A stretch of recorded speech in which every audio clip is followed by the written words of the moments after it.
पत्तियां वर्तमान में पाप कर रहे हैं, बड़े मौज मस्ती से जुकाम भी नहीं हो रहा। वर्तमान में घोर साधन परायण हैं, भारी से भारी कष्ट, तो आपको लगेगा क्या है ये परमार्थ, ये क्या जानेंगे। जो वर्तमान के लौकिक मायाजनित सुखों को सुख मान करके फूले हुए हैं, ये तो निंदा करेंगे ही, ये तो अपमान करेंगे ही इनको।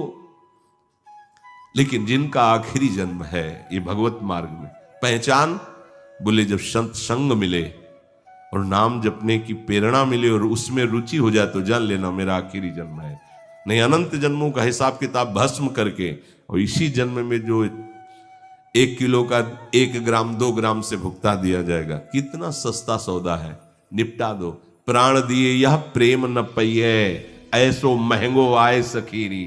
होश में, घबराने की जरूरत नहीं। महापुरुष जन पहले से बता रहे हैं ये भगवान ही हैं। जो भगवत प्राप्त महापुरुष हो जाते हैं वो भगवान ही हो जाते हैं। ब्रह्मविद ब्रह्मयु भवति, जो ब्रह्म को जान लेता है वो ब्रह्ममय हो जाता है।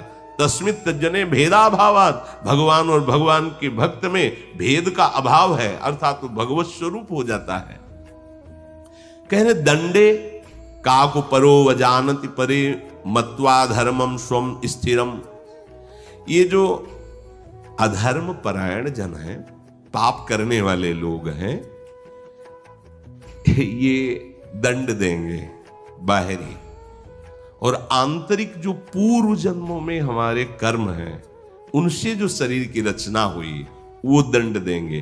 तो आपको बिना अपराध के जो दंड मिले तो उसमें दुखी नहीं होना है, ये आपको पक्का होना। जिससे कहीं आपको ले जाया जाता है तो वहां के लिए निर्देश दिए जाते हैं, तो आपको ऐसा करना है, आपको ऐसा करना है, आपको ये सावधानी, तो आपको निकुंज में जाना है, श्यामा श्याम के पास जाना है, जहां के सुख के आगे वैकुंठ सुख भी फीका है, और ना मरना है वहां, न कोई दुख है वहां, न कभी शरीर में कोई रोग होना है वहां, चिदानंद में देह और प्रिया प्रीतम के पास निरंतर। तो उसकी सावधानी, जब तुम ठीक से चलोगे तो तुम्हारी निंदा होगी, तुम्हें मन में मलिनता नहीं लानी, शोक नहीं करना।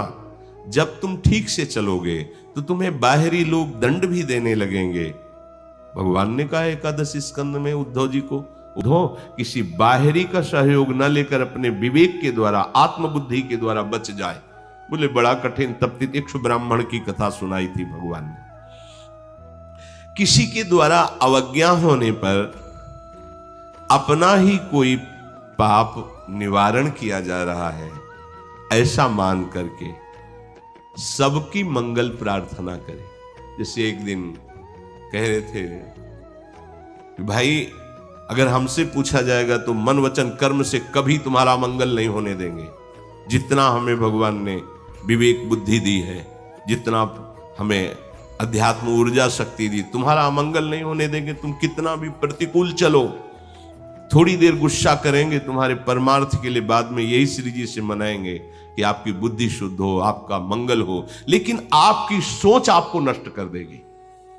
वो भले माना जाता है कि गुस्सा में बोल रहे, नहीं, आप उसको समझो। संत हृदय से कभी किसी का मंगल नहीं हो सकता। हम तो संत नहीं है, पर यहां महापुरुषों ने अपना अधिकार कर लिया है। तो बड़ा खंडहर है, लेकिन कोई राजा आके बैठ जाए तो खंडहर भी स्वर्ण का महल बन सकता है। उस हृदय से कभी भी किसी का मंगल नहीं हो सकता, लेकिन आपकी सोच आपको अमंगल कर देगी, उससे नहीं बचाया जा सकता। आपका कर्म आपका जब फलीभूत होगा तो वो आपको नष्ट कर देगा, उससे नहीं बचा। 60,000 सगर के जो पुत्र थे, भगवान कपिल देव जी का अपराध पर अपराध कर रहे थे, वो शांत बैठे हुए थे। उन्होंने संकल्प नहीं किया है भस्म हो जाए, वो अपने आप जलकर राख हो गए। उन्हीं के उद्धार के लिए भगीरथ जी ने गंगा जी को राम रोष पावक सो जरई। अगर संत हृदय से पूछा जाए तो कभी किसी का अमंगल नहीं हो सकता। करत जे अनुशयन निंदक तीनों पे अनुग्रह कर। अपना बच्चा मार दे, अपना बच्चा थूक दे, अब तो माँ उसके लिए कोई दंड विधान करेगी क्या? तुम सच्ची मानो, चाहे जितनी अवस्था के बच्चे ही हो, अज्ञानी हो तो बच्चे ही हो, वयोवृद्ध यहाँ मान्यता नहीं है, यहाँ ज्ञान वृद्ध की मान्यता है। अगर वो 10 वर्ष का बालक है, उसमें ठीक निर्णय करने का सामर्थ्य बुद्धि की है, तो खड़े होकर उसकी वंदना करने का मन होगा। तुम 80 साल के हो और प्रपंच में लगे हो, तो अभी पैदा ही नहीं हुए, ऐसी मान्यता है। बंधे हो अज्ञान जेर में, अज्ञान के गर्भ में, कोई मान्यता आपकी नहीं। छोटा बच्चा है, ये पूर्व से चला रहा है। 16 वर्ष की अवस्था भगवान सुखदेव जी की है। उनके पिता पितामह बुजुर्ग सब खड़े हो गए। क्यों? क्योंकि स्थिति है। यहां स्थिति की पूजा होती है, अवस्था की नहीं। कि ये कितने साल के? बोले 70 साल। वो कितने? बोले 17 का। अरे 17 साल में क्या? तुम्हें क्या पता पूर्व जन्म में कितने जन्म हो गए उसको भजन करते हुए, अब आखिरी जन्म है।